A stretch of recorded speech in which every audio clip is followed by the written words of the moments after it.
ఓం శ్రీ గురుభ్యో నమః. ఓం శ్రీ మాత్రే నమః. కుజగ్రహ ప్రవేశం ప్రధానంగా అక్టోబరు 28వ తారీఖు నుంచి డిసెంబర్ 7వ తారీఖు వరకు కూడా అంగారక గ్రహ ప్రవేశం వృశ్చిక రాశిలో. అంటే సంవత్సరం తర్వాత మళ్ళీ వృశ్చిక రాశిలోకి కుజుడు యొక్క తన సొంత రాశిలోకి ప్రవేశం జరుగుతుంది. కుజుడు సహజంగా ఒక రాశి నుంచి మరొక రాశికి మారటానికి 45 రోజుల కాలం పడుతుంది. అంగారగ్రహం కూడా ప్రధానంగా అన్ని గ్రహాల్లో ముఖ్యంగా ప్రధానంగా అంగారగ్రహం కూడా చాలా మోస్ట్ ఇంపార్టెంట్ ప్లానెట్. అంటే మార్స్ ప్లానెట్ యొక్క ప్రత్యేకత, దాని యొక్క కారకత్వాలను మనం చూసుకుంటే సుమారుగా 45 రోజుల పాటు కాలంలో ఒక రాశిలో దాని యొక్క కారకత్వం అనేది తెలుపుతూ ఉంటుంది. అంటే కుజుడి యొక్క కారకత్వాల్లోకి మనం ముందుగా వెళ్తే సత్వ భూ ప్రాకార రోగ ప్రణవ సాహస శస్త్ర అగ్ని సందర్శనోత్పాటన భాతృక కుజ అంటారు. అంటే అంగారక గ్రహము భూ సంబంధమైన వ్యవహారాలు, కోర్టులు, రియల్ ఎస్టేటు, అన్నదమ్ముల విషయాల్లో, శారీరక బాధలు, కెమికల్ కంపెనీలు, మిషనరీలు, మార్కెటింగు, భూమి, ఇండ్ల నిర్మాణం, న్యాయ వ్యవస్థ, న్యాయవాదులు, రక్షణ శాఖ, మిలిటరీ, రక్షక భటులు, సైన్యము, మేనేజ్మెంటు, భూములు అమ్మడము కొనడము, రియల్ ఎస్టేటు, కన్స్ట్రక్షను, మెడికల్ ల్యాబొరేటరీసు, మేస్త్రీ పనులు, యంత్ర సంబంధమైన విషయాలు, మెకానికల్ ఇంజనీరింగ్, మెకానిక్లు, రోగాలు, శస్త్రచికిత్సలు, అగ్ని భయాలు కలిగేదే. అంటే అగ్ని భయములు ఇలాంటివన్నీ కూడా అంగారకుడు యొక్క కారకత్వాలని జ్యోతిష్ శాస్త్రం చెప్పబడింది. అంటే సత్వ భూ ప్రాకార రోగ ప్రణవ సాహస శస్త్ర అగ్ని సందర్శోత్పాటన భాతృక కుజ అన్నారు. అంటే కుజుడు సహజంగా మనకి ఇవన్నీ కూడా గోచారరీత్యా చెప్పబడే ఫలితాలు. బర్త్ చార్ట్కి గోచారానికి చాలా లాట్ ఆఫ్ డిఫరెన్స్ ఉండాలి, గుర్తుపెట్టుకోవాలి. సహజంగా ఎలా ఉంటుందంటే మృగశిర చిత్త ధనిష్ట నక్షత్రంలో ఎవరైతే జన్మించారో వాళ్ళు కుజమహర దశలో జననం అనేది ప్రారంభమవుతుంది. కుజుడికి వృశ్చిక రాశి, మేషరాశి స్వక్షేత్రాలైతే అలానే నీచస్థానం కర్కాటక రాశి అవుతుంది. కర్కాటకానికి ఆపోజిట్లో ఉన్న ప్రధానంగా మకర రాశి ఉచ్చక్షేత్రం అంటారు. కర్కాటకం, సింహం, కన్య, తుల, వృశ్చికం, ధనస్సు, మకరం. మకరంలో ఉచ్చ ఉంటే దానికి సప్తమ స్థానం, కర్కాటకం నీచస్థానం అవుతుంది. అంటే భూ సంబంధ వ్యవహారాలు కానీ, కోర్టులు కానీ, రియల్ ఎస్టేట్ కానీ, కన్స్ట్రక్షన్ కానీ, ఇవన్నీ కూడా సైన్యము, మేనేజ్మెంట్, ఇవన్నీ కూడా తెలిపేది కుజుడు. అంగారకుడి యొక్క అనుకూలత కూడా ఉండాలి మనకి. ఇవన్నీ కూడా గోచారరీత్యా చెప్పబడే ఫలితాలు అంటారు. ఎప్పుడైనా గుర్తుపెట్టుకోవాలి మీరు. జన్మజాతకాన్ని అనుసరించేవి కావు. 50% మన చేతుల్లోనే ఉంటుంది. మనం ఏం చేయాలి, ఎలా చేయాలి, నిర్మాణాత్మకంగా ఎలా పోషించాలి, మనం ఏ విధంగా చేస్తే జీవితం అనేది డెవలప్మెంట్ అవుతుందని తెలుసుకొని ముందుకు వెళ్ళాలి. ఏదైనా సరే రాశి ఫలాల్లో నెగిటివ్ చెప్తే నెగిటివ్ అనుకోవద్దండి, దాన్ని పాజిటివ్గా తీసుకోండి. నిజాన్ని తెలుసుకుంటే మనం డెవలప్మెంట్ అయినట్టే. శ్రీయ లోపం పెరుగుట పెద్ద విద్య, లోపం ఎరిగిన వాడే పూర్ణుడవుతాడని దాని అర్థం. ధనస్సు రాశి వాళ్ళకి అంగారగ్రహం యొక్క ప్రభావం ఏ విధంగా ఉందో ఒకసారి తెలుసుకుందాం.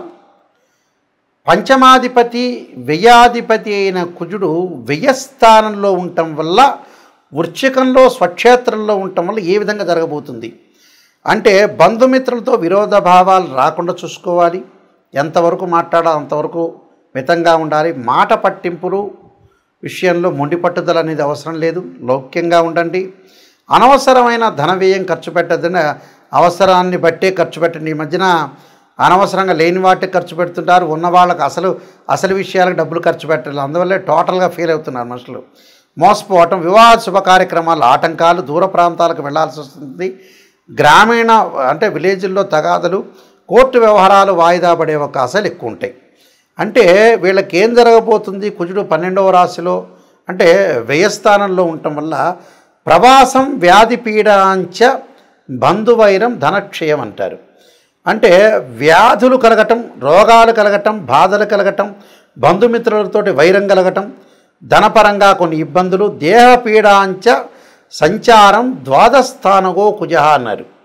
అంటే దేహానికి పీడ జరగటం, ధననష్టం కలగటం, శరీర ఆయా ప్రయాసాలు, సంచారం, వృధా భ్రమణాలు, సంచారం చేయటం ఎక్కువగా ఉండటం వల్ల కూడా కొన్ని ఇబ్బందులు కలిగే అవకాశాలు ఉంటాయి. ఇబ్బందులు లేకుండా, ఆవేశపడకుండా, బంధుమిత్రులతో లౌకికంగా ఉండి ప్రశాంతమైన వాతావరణంలో ఉండి ముందుకు వెళ్తే మనకు మంచి సుఫలితాలు జరిగే అవకాశాలు ఖచ్చితంగా ఉంటాయి.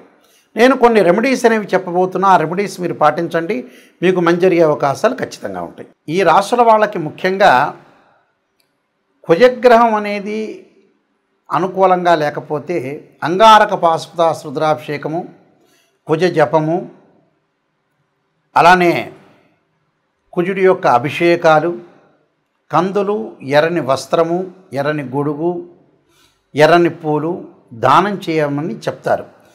ముఖ్యంగా అంగారకాగ్ని శక్తి అస్తాయ ధీమే తన్నో భౌమ ప్రచోదయాత్ అనే మంత్రాన్ని, తత్పురుషాయుందే మహాసేనాయ ధీమే తన్నో షణ్ముఖ ప్రచోదయాత్ అనే మంత్రాన్ని మంగళవారం ఉపవాసం చేయటం, అలానే ముఖ్యంగా 2 జంట సర్పాలను దానం చేయటం, రాహుకాలంలో దీపం పెట్టడం, ఇవన్నీ అందరికీ తెలిసినవే.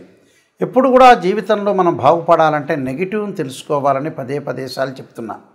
చాలామంది ఈ మధ్యకాలంలో మేము డెవలప్మెంట్ కావట్లేదు అనే వ్యక్తులకి ప్రధానమైన సూచన ఏంటంటే, డబ్బును ఎక్కడ సద్వినియోగం చేయాలో అక్కడ సద్వినియోగం చేయలేకపోవటం అనేది ముఖ్యమైనది. డబ్బు లేకపోతే పర్వాలేదు, లేకపోతే అతను ఏం చేయలేడు. డబ్బు ఉన్నవాళ్ళు కూడా ఏం చేస్తున్నారంటే వివాహాలు, పిల్లల యొక్క పెళ్ళిళ్ళు లేటు కావటం. కారణం ఏమిటి అంటే భగవంతుడు మనకు మంచిగా జ్ఞానాన్ని ఇచ్చాడు. ఆ జ్ఞానాన్ని మనం యూటిలైజ్ చేసుకోలేకపోవటమే లోపం. ఒక పర్సన్ ఉన్నాడనుకోండి, అతను మ్యారేజ్ బ్యూరోలో డబ్బులు ఎక్కువ అడుగుతున్నారని, లేకపోతే ఆస్ట్రాలజర్స్ ఎక్కువ అడుగుతున్నారని, లేకపోతే ఆ పెళ్లి సంబంధం వస్తే అంత దూరం హైదరాబాద్ నుంచి రాజమండ్రో, గుంటూరో, లేకపోతే హైదరాబాద్ నుంచి ఆదిలాబాదో లేదా బాంబేనో వెళ్ళాలని డబ్బులు ఖర్చు పెట్టాలనే ఉద్దేశంతో డబ్బులు ఖర్చు పెట్టలేకపోవటం, సరైన సంబంధం వచ్చినప్పుడు చేసుకోలేకపోవటం, సరైన ఇల్లు వచ్చినప్పుడు తీసుకోలేకపోవటం, అంటే ఏదైనా కోర్టు సమస్యలు, కోపము, ఉద్రిక్తము, ఆవేశం బాగా పెరిగే అవకాశాలు కూడా కుజుడితోనే ఉంటాయి. అంటే మన చేతుల్లోనే ఉంటుంది. చాలామంది కూడా సంతానం అనేది వద్దంటాం, పెళ్ళిళ్ళు కూడా మ్యారేజ్ బ్యూరోలో ఇంత అడుగుతున్నారు, ప్రతి వాళ్ళు ఇంత డబ్బులు అడుగుతున్నారు ఉద్దేశంతో వాళ్ళు ఉన్నవాళ్ళైనా కూడా పిసినారితనంతో మళ్ళీ పిసినారితనం ఉందా అంటే లేదు, మళ్ళీ వాడు ఏదో సెల్లో, టీవీనో లగ్జరీగా వెళ్తూ ఉంటాడు. అసలు విషయానికి డబ్బులు ఖర్చు పెట్టడం అనేది నేర్చుకోండి. చాలామంది కూడా వివాహాలు కుజదోషం అంటారు. 2, 4, 7, 8, 12 స్థానాల్లో ఉంటే దాన్ని కుజదోషం అంటారు. 13 నక్షత్రాలకు కుజదోషం అనే ఎగ్జంప్షన్ ఉంటుంది. కొన్ని రాశులకు కానీ కొన్ని లగ్నాలకు కానీ కుజదోషం అనేది వర్తించదు. కేవలం వివాహానికి కుజదోషమే కాదు, శుక్రదోషం ఉంటుంది. ధనం సంపాదన కుజదోషమే కాదు, గురువు కూడా అనుకూలంగా ఉండాలి. అలాగా మనం చేసే పని అనేది ఏంటి, కరెక్టా కాదా అనేది తెలుసుకొని ముందుకు వెళ్ళాలి.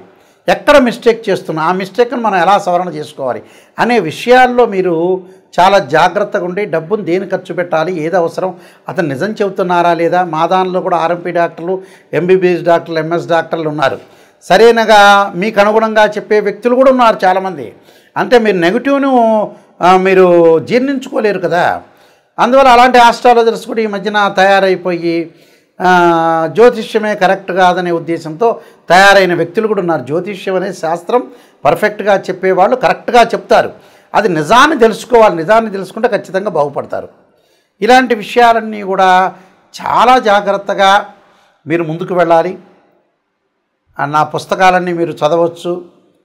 ఈ కుజగ్రహం గురించి, వాటి గురించి కాలసర్ప యోగం అనే పుస్తకము, కాలసర్పయోగ చంద్రిక, రాహుకేతులు, ఛాయాగ్రహాలు, అలానే జాతక చంద్రిక, వివాహ మార్తాండము, సర్వదేవతా గోత్రపులు, స్వప్నశాస్త్ర ఫలదీపిక, బృహత్ పరిహార సింధు, ఇలాంటి number of books Mohan publication వాళ్ళు ప్రింట్ చేశారు. నాయకంటి మల్లికార్జున శర్మ బుక్స్ అని కొట్టినా వస్తుంది. www.nayakanti.com కానీ .in కానీ కొడితే కూడా మీకు వస్తుంది. ఇవన్నీ కూడా వెబ్సైట్ అనేది చూడండి. ఏదైనా వాస్తు ప్రకారంగా బాగా లేకపోయినా కూడా వాస్తు యంత్రస్థాపన, మహామత్యంత్రము, వాస్తు యంత్రము భూమిలో స్థాపన చేస్తారు పురాతనలో. వాస్తు ప్రకారంగా కూడా చూసుకోండి. ఏదైతే సమస్యలు ఉన్నాయో రియల్ ఎస్టేట్ వాళ్ళు కానీ కన్స్ట్రక్షన్ వాళ్ళు కానీ ఇల్లును గృహం ప్రకారంగా వాస్తు ప్రకారంగా ఉందా లేదా చూసుకోండి. కేవలం ఇంజనీరింగ్ ప్లానే కాదు, పురాతనలో ఆయం అనేది చూసేవాళ్ళు. అంటే ఆయం అంటే ఏంటంటే ధ్వజాయమని, సింహాయనమని, గజాయమని, కరాయని ఆయాలు కూడా ఉన్నాయి.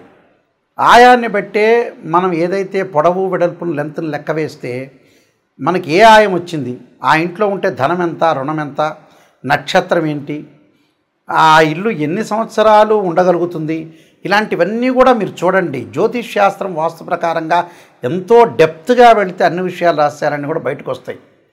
ఖచ్చితంగా మా వెబ్సైట్ చూడండి, www.nayakanti.com ఆర్ nayakanti.in చూడండి, మీరు అన్నీ తెలుసుకోండి. ప్రతిదీ కూడా నా కాంటాక్ట్ నెంబర్ ఉంటుంది, ఆ కాంటాక్ట్ నెంబర్కి మీరు కాల్ చేయండి. ఖచ్చితంగా మీకు అన్ని విషయాలన్నీ కూడా క్లియర్గా నేను చెప్పేటప్పుడు కూడా మీరు వాయిస్ రికార్డింగ్ పెట్టుకోవచ్చు. జాతకం నేను చెప్పేటప్పుడు అందరూ కూడా must and should voice recording పెట్టుకోండి, నిజాలు తెలుసుకోండి, మీరు ముందుకు వెళ్ళండి. అబద్ధపు ముసుగులో ఉండొద్దండి. మీరందరికీ కూడా సుబ్రహ్మణ్య స్వామి యొక్క అంగారకుడి యొక్క అనుగ్రహం ఉండాలని ఆశిస్తూ సర్వే జనా సుఖినో భవంతు.